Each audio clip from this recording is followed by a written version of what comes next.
नमस्कार. श्री ब्रह्मचैतन्य महाराज गोंदवलेकर प्रवचन. आज 7 डिसेंबर. नाम आणि प्रेम ही जुळी भावंडे आहेत. साधारण प्रापंचिकाची ओढ विषयाकडे असते. आज सुख कशात आहे एवढेच तो बघतो आणि विषयात तो इतका तल्लीन होतो की जगालाही तो तुच्छ मानतो. विषय शेवटी दुःखालाच कारणीभूत होतात हे तो विसरतो. विषय आणि मी एक होतो तेव्हा सुख होतेसे वाटते, पण वास्तविक आजवर कुणालाही विषयाने शाश्वत सुख आणि समाधान मिळालेले नाही. असे सुख आणि समाधान मिळवण्यासाठी आपली वृत्ती भगवंताच्या ठिकाणी स्थिर ठेवणे हा एकच उपाय आहे.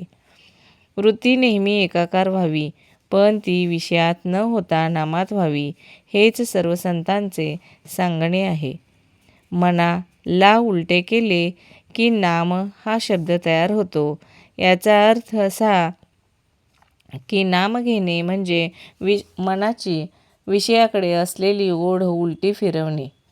नाम म्हणजेच न मम. प्रपंच माझा नाही म्हणून करणे म्हणजेच नाम घेणे. मी जितकी प्रपंचाची काळजी घेतो तितकी नामाची घेतो का याचा प्रत्येकाने विचार करावा. प्रपंचातले आपले कर्तव्य अगदी मनापासून केल्यावर जी परिस्थिती निर्माण होईल तिच्यामध्ये अत्यंत समाधानाने राहून नामस्मरणात काळ घालवावा. निर्गुणाला एक जुळे झाले, ते म्हणजे नाम आणि प्रेम. दोन्ही एकमेकांना अतिशय चिकटून आहेत. एकाला धरले की दुसरे त्याच्या मागे येते. आज आपले प्रेम अनेक वस्तूवर, व्यक्तीवर, पैशावर, विद्येवर, देहावर, लौकिकावर गुंतले आहे. त्या कारणाने भगवंतावर प्रेम करून त्याच्या मागे नाम येईल अशी आपली अवस्था नाही. गोपींची तशी अवस्था होती, पण आपण नामाला वश करून घेऊ शकतो.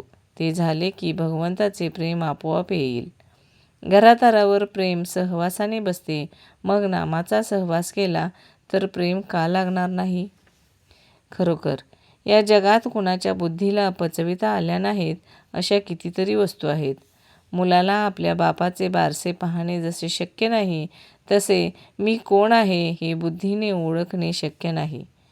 खरी सत्यवस्तू कल्पना, बुद्धी आणि तर्क यांच्या पलीकडे आहे. सत्याचा शोध करायचा असेल तर सत्य ज्याने झाकले ती वस्तू दूर करा, म्हणजे सत्य दिसेल. सत्य हे आपल्याला उत्पन्न करता येत नाही, पण उपाधी मात्र उत्पन्न करता येते. उदाहरणार्थ भीती, कल्पना इत्यादी आपणच उत्पन्न करतो. नदीच्या पुलावर उभे राहिले असता पायाला पाण्याचा स्पर्श न लागता देखील वाहणाऱ्या पाण्याची मजा अनुभवता येते. त्याचप्रमाणे भगवंताचे सत्यत्व ज्यांच्या अंतःकरणाला पटते, तो विषयामध्ये राहून देखील होणाऱ्या सुखदुःखाच्या गोष्टींकडे गंमत म्हणून बघेल आणि त्यापासून स्वतः अलिप्त राहील. सुख हे विषयात नसून आत्म्यात आहे आणि आत्मा सुखरूप आहे. धन्यवाद.